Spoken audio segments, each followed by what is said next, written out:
Know your elephants. This is a Sri Lankan elephant. This is an African elephant. This is a Sri Lankan elephant. This is an African elephant.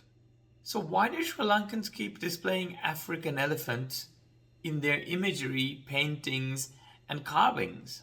I think this is due to ignorance in Sri Lanka about our elephant population. Sri Lankan elephants are a subspecies of the Asian elephant. Asian elephants is a broad term referring to the various types of elephants found on the Asian continent. African elephants are in a totally separate genus, whereas Sri Lankan elephants are in the genus of Elephas, African elephants are in the genus of Loxodonta, and there are various subspecies of the African elephant as well. So how do you know if your depiction of an elephant is accurate? Well, one way to think of it is to look at the shape of the elephant. Sri Lankan elephants have a curved back compared to the S-shaped back of African elephants. Even amongst Asian elephants, Sri Lankan elephants have more of a lack of pigmentation on their face and trunk.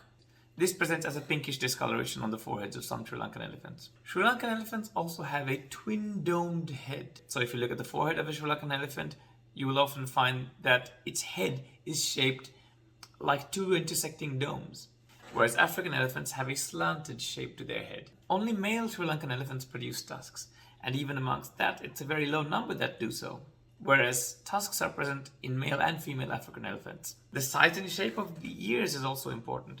Sri Lankan elephants have smaller ears, whereas their African cousins have much larger ears. The size and shape of tusks also varies between Sri Lankan and African elephants. Sri Lankan elephants also have only one finger to their trunk, whereas African elephants have two at the tip of their trunk. African elephants also have a slightly different number of toes and a different texture to their skin. I find African elephants seem to have a much grayer and drier skin, a bit more wrinklier as well compared to the skins of Sri Lankan elephants. Now, Sri Lankan elephants are fascinating, and I hope to make a video about them in the future. But for now, if you're in Sri Lanka and you want to buy something that reminds you of the elephants of Sri Lanka, please make sure you buy a product that actually represents Sri Lankan elephants.